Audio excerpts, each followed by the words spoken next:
Pemerintahan Prabowo lagi gencar-gencarnya untuk memberantas korupsi. Semoga saja semua nanti prosesnya bukanlah proses politik, tapi proses hukum itu sendiri berjalan sebagaimana mestinya. Ya, jadi jangan pula mereka-mereka yang tersangkut korupsi karena mereka bagian dari partai, maka ada intervensi dari partai politik, dari para ketua umum partai itu. Semisal kasus Hasto yang katanya kriminalisasi, padahal semua menginginkan kasus korupsi tanpa pandang bulu harus diusut, harus diberangus, harus diberantas, ya. Jadi kalau Hasto yang sekjen PDIP itu ditangkap dan ditahan, jangan langsung dibilang dikriminalisasi, ya. Hadapi saja, ikuti persidangan, ikuti pengadilan. Nah, semua buktikan di sana. Jadi jangan tiba-tiba segala sesuatu jadi kriminalisasi, ya. Dan kasus itu jangan pula dipolitisasi, ya. Karena Hasto yang ditahan bukan sebagai sekjen PDIP, tapi dia ditahan karena kasus suap, ya. Dan kini ada lagi yang melibatkan anggota kader partai politik penguasa, yaitu mantan Gubernur Jawa Barat Ridwan Kamil. Begitu rumahnya digeledah oleh KPK, sepertinya partai yang paling sangat-sangat senang adalah partainya Hasto. Nah, tetapi ada anehnya, malah ada tuduhan-tuduhan yang lain, ya, yang diberikan oleh kadernya partai itu, di mana dia juga bukanlah orang lama di partai itu, tapi dia juga adalah kader kutu loncat, ya, yang dari PKB dia pindah ke PSI, kemudian pindah ke PDIP. Dengan begitu berapi-api dia di partai barunya, mungkin karena dia dikasih posisi yang cukup lumayan di sana, ya.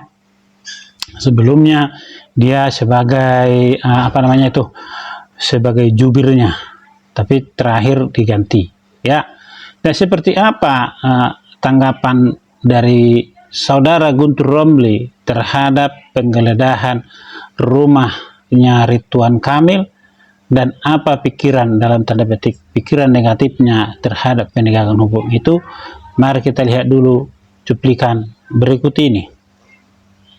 KPK menggeledah rumah mantan Gubernur Jawa Barat Ridwan Kamil pada Senin 10 Maret 2025. Terkait penggeledahan tersebut, politisi PDIP Guntur Romli memberikan respons. Hal itu dituliskan melalui akun X pada Senin 10 Maret. Dalam tulisannya, Guntur Romli menduga penggeledahan rumah Ridwan Kamil hanya drama. Politisi PDIP itu mengatakan pria yang akrab disapa Kang Emil masih berada dalam perlindungan Presiden ke-7 Republik Indonesia Joko Widodo. Sehingga menurutnya Ridwan Kamil akan aman-aman saja selama dipackingi Jokowi. Bahkan tidak akan ada konsekuensi serius yang menimpa Ridwan Kamil karena backingan tersebut.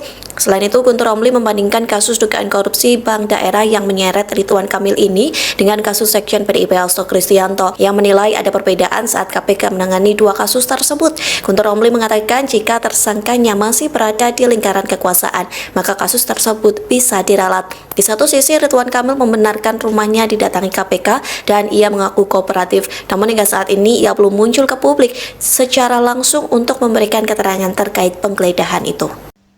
Nah, itulah, ya, bagaimana respon dari partai itu. Dalam hal ini kadernya yang bernama Guntur Romli. Wajar? Wajar, ya. Dia itu adalah kader kutu loncat dari PKB ke PSI terus ke PDIP, tapi tetap aja tidak lolos ke Senayan, ya. Di PDIP dia begitu garang karena apa? Mudah-mudahan dapat posisi enak. Ternyata dia sempat dikasih posisi jadi jubir. Orang baru masuk dikasih jubir, ya jelaslah gayanya menggebu-gebu, ya, menunjukkan betapa dia benar-benar ingin menjadi bagian dari partai itu. Nah, itu dia. Jadi wajar. Nah, di sini dia memberikan dugaan bahwa penggeledahan rumah Ridwan Kamil adalah drama, katanya. Ini kan udah nggak benar ini. Ini kan udah melecehkan penegakan hukum, menghina kinerja KPK, ya. Tetapi ketika KPK bekerja untuk menyelesaikan kasus suapnya Hasto, lain lagi dia punya cerita. Mereka bilang itu kriminalisasi. Tak ada yang benar di mata orang ini. Nah, kemudian dia juga menuduh bahwa Jokowi membackingi Ridwan Kamil. Inilah ketakutan yang teramat sangat dari Guntur Romli, yang mungkin juga dari partainya. Ya, inilah ketakutan yang teramat sangat. Mari kita lihat. Jokowi adalah presiden ke-7, 2 periode. Ya, Megawati adalah presiden ke-5. Sama-sama pernah menjadi presiden, walaupun yang satu 3 tahun, satu 10 tahun.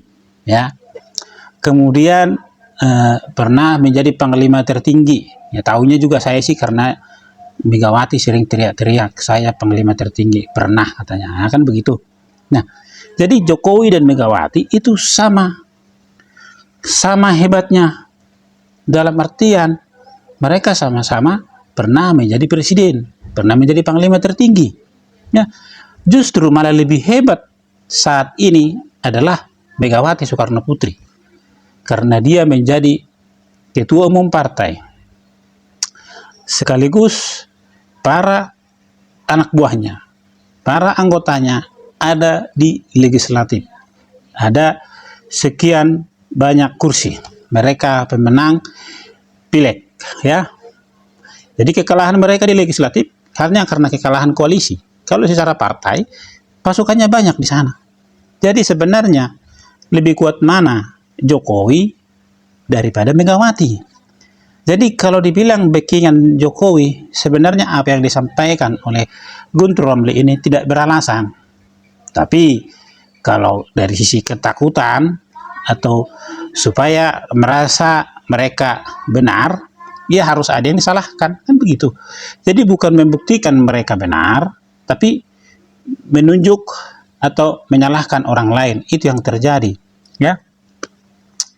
Nah, kemudian itulah perbandingan daripada Megawati dengan Jokowi. Sekarang ada lagi, Jokowi sekarang kan bukan lagi siapa-siapa, dalam artian dia hanya sebagai mantan presiden. Dia bukan anggota partai. Dia tidak punya suara. Suaranya sama seperti suara saya. 1 suara, 1 vote, ya kan? Jadi tidak bisa juga dikatakan bahwa dia punya kekuatan dalam arti kelompok. Kalau ada projo itu kan berbeda cerita. Jadi kalau secara pemerintahan, Megawati lebih kuat daripada Jokowi. Kenapa saya katakan begitu? Justru karena mereka merasa lebih kuat, makanya Megawati bisa mengatakan, kalau Hasto ditahan, saya akan ke KPK, saya akan jumpai Kapolri, saya ini pernah menjadi presiden ke-5. Nah, saya ini ketua umum partai. Nah, di sini kan terlihat. Di sini terlihat. Tetapi mereka ini mau menggiring opini bahwa apapun yang terjadi saat ini semua karena Jokowi. Ya, semua karena Jokowi. Baik korupsi yang terjadi besar-besaran sekarang ini, yang terjadi di Pertamina, tetap karena Jokowi. Padahal komutnya Pertamina adalah anggotanya mereka. Jadi, pokoknya rame-rame lah sekarang ini cuci tangan. Nah, kembali ke kasusnya Ridwan Kamil. Mestinya inilah waktu terbaik buat Prabowo untuk menunjukkan bahwa pemerintahan dia adalah pemerintahan yang berdasarkan hukum, bukan politik semata. Ya, setiap keputusan yang diambil sesuai dengan undang-undang, sesuai dengan hukum. Kalau nanti contohnya Hasto terbukti bersalah, terbukti karena ada bukti-bukti yang nyata, ada bukti-bukti yang cukup bahwa dia bersalah biarkan dia dihukum. Bukan karena politisasi, ya, bukan karena kriminalisasi. Begitu juga dengan Ridwan Kamil. Kalau salah, ya dihukum. Ya, kalau salah dihukum. Justru kalau dia salah tapi dilindungi, ini akan menjadi presiden buruk. Presiden buruk buat Presiden Prabowo. Jangan berharap bisa 2 periode nanti. Kalau kasus-kasus sekarang ini tidak bisa diselesaikan dengan tuntas oleh Bapak Prabowo. Jadi ini juga momen terbaik buat Prabowo bisa untuk 2 periode. Dan semua yang sakit hati terhadap Jokowi, sakit hati bukan karena tingkah Jokowi. Sakit hati bukan karena tingkah Jokowi, tapi sakit hati karena mereka kalah tapi tidak mau mengakui. Mereka arogan di awal, merasa hebat. 1 periode katanya. Jangankan 1 periode. Sebelumnya mereka bilang jangan sampai 2 periode, harus 1 periode. Benarlah memang 1 periode, tapi tidak cukup umur. Hanya 16. Cukup umur itu 17, 18, ya. Nah, itu dia. Jadi apa yang disampaikan oleh juru bicara, kalau masih juru bicara ya, atau kadernya PDIP ini, Guntur Romli ini, ya, ini menjadi pendapat atau asumsi atau respon dari partai itu, karena dia bawa-bawa partai, karena dia bandingkan dengan si Hasto. Jadi ini bukan pendapat pribadi, ya. Jadi ini bukan pendapat pribadi. Saya lihat ini sudah pendapat partai. Kalau ini memang pendapat pribadi, mestinya partai itulah yang menyangkal apa yang disampaikan oleh Guntur Romli. Ini kan sudah menghina KPK dan menyatakan penggeledahan itu adalah sebuah drama.